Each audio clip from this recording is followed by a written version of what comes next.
Hello everyone. ఈరోజు మనం తెలుగు 7వ తరగతి మొదటి పాఠం నుండి భాషాంశాలను అయితే తెలుసుకుందామండి. ముందుగా అర్థాలు. గవాక్షం. గవాక్షం అంటే అర్థం ఏంటండి గవాక్షం అంటే కిటికీ. తావు స్థానం. గుండె హృదయం. ఇలా అంటే నేల. మళ్ళీ ఒకసారి గవాక్షం కిటికీ, తావు స్థానం, గుండె హృదయం, ఇలా నేల. నెక్స్ట్ సెకండ్ వన్ వచ్చి క్రింది ఇచ్చిన పదాలకు సమానార్థక పదాలు వాక్యాలలో గుర్తించి రాయండి అన్నాడు. సమానార్థక పదాలు లేదా పర్యాయ పదాలు అంటే ఏంటంటే ఒకే అర్థాన్ని ఇచ్చే పదాలు అన్నమాట. కాయం. కాయం అంటే అర్థం ఏంటండి? శరీరం. నెక్స్ట్ తనువు. కాయం అంటే శరీరం, తనువు. ఈ మూడింట్లో ఏ పదాన్ని ఉపయోగించినా దానికి ఒకటే అర్థం వస్తుందన్నమాట. నేత్రాలు. నెక్స్ట్ చూడండి, ఇక్కడ కళ్ళు, కన్నులు లేదా కళ్ళు. వీటికి పర్యాయ పదాలు ఏంటంటే నేత్రాలు, నయనాలు. కళ్ళనే నేత్రాలని, నయనాలని అంటారు. నెక్స్ట్ మాత. మాత.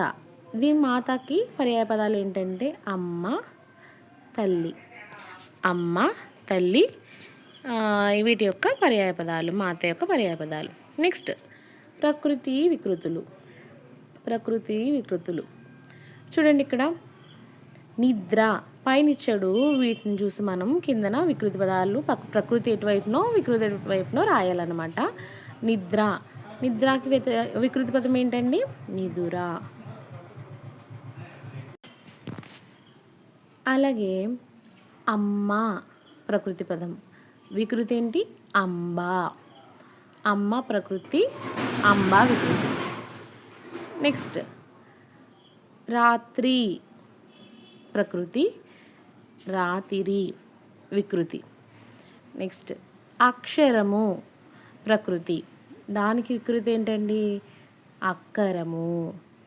తర్వాత ముద్ర ప్రకృతి, ముద్రకి వికృతి ఏంటి? ముద్దర. ఇట్లా ప్రకృతి వికృతిలో రాసుకోవాలి. ఫస్ట్ ఏంటండి? అమ్మ. వికృతి అంబ. తర్వాత రాత్రి, రాతిరి. ముద్ర, ముద్దర. అక్షరము, అక్కరము. నెక్స్ట్కి వెళ్తే ఇక్కడ సొంత వాక్యాలు ఇచ్చాడండి. నిరంతరం అంటే ఎల్లప్పుడూ అనే అర్థం వస్తుంది. అనుబంధం అంటే ప్రేమ. కంబళి అంటే దుప్పటి. నిద్రాభంగం. నిద్రాభంగం అంటే నిద్రకు భంగం కలిగించడానికి.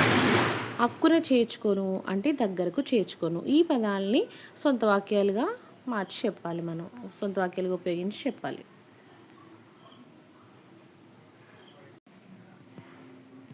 ఇక్కడితో పదజాలం కంప్లీట్ అయింది.